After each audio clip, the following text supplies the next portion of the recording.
vois contrainte de vous répondre, à vous, messieurs et mesdames les rédacteurs en chef du journal Libération, messieurs et mesdames les journalistes de ce même journal. Votre politique rédactionnelle consiste à libérer des influences sombres. Pour mémoire, voici quelques exemples de vos saletés mémorables. Dans les années 1970, avec le journal Le Monde, vous diffusiez les idées pédophiles en publiant des pétitions, des lettres, des entretiens complaisants avec des pédophiles qui racontaient leurs agissements. Lorsque le 26 janvier 1977, vos chers confrères du Monde publièrent une pétition pour soutenir 3 pédophiles en prison préventive depuis 3 ans, vous l'avez relayée. Vous l'avez relayée, cette pétition certifiait, entre autres affirmations scandaleuses, que les enfants n'avaient subi aucune violence et qu'ils étaient consentants. Vos amis intellectuels de gauche, intellectuels reconnus, libéraux libertaires, racailles bourgeoises complaisantes à l'égard de la pédophilie, alimentaient vos prises de position. Et ils signaient vos pétitions en faveur de pédocriminels incarcérés ou publiaient des livres avec des passages pédophiles. Les Louis Aragon, les Roland Barthes, Francis Ponge, Simone de Beauvoir, Jean-Paul Sartre, les Bernard Kouchner, André Glucksmann, Jack Lang, les Cohn-Bendit, Michel Pollack et Gabriel Matzneff, écrivain pédophile notoire, grand ami de M. Soral, sont toujours célébrés par votre journal et certains sont enseignés à l'école de la République. Il y en a d'autres des personnalités ainsi compromises, la plupart sont de gauche. Votre journal a même été jusqu'à défendre des pédocriminels avérés comme Jacques Duguay à l'époque. À celui-là, vous avez accordé une tribune libre dans laquelle il faisait l'apologie de la sodomisation des enfants.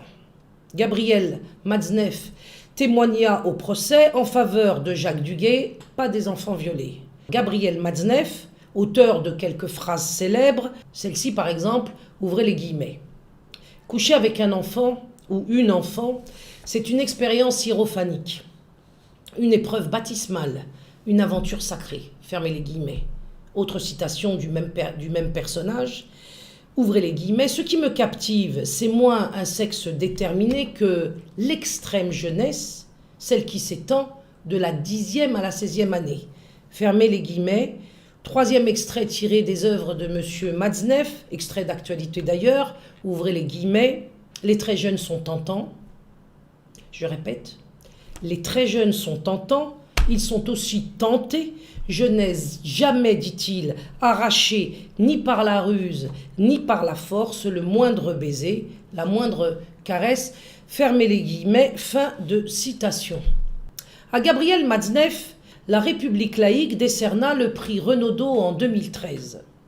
Revenons à 1979, où vous avez également publié, encore, un entretien avec un pédophile, cette fois-ci du nom de Tony Duvert, écrivain français couronné lui aussi par un prix littéraire, le prix Médicis. Tony Duvert assumait sa pédophilie et défendait l'idée, je cite, ouvrez les guillemets, d'empêcher que les mères aient un droit exclusif sur les enfants, fermez les guillemets, autrement dit, il défendait l'idée, n'est-ce pas, de retirer les enfants à leur mère.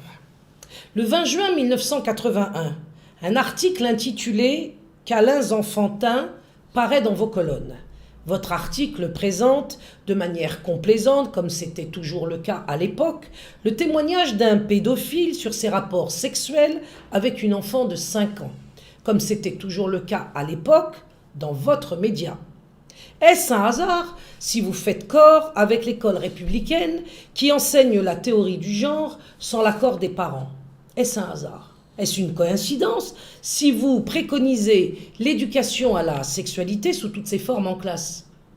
Si les racines de la France sont chrétiennes, il semblerait bien que celles de votre journal soient pédophiles.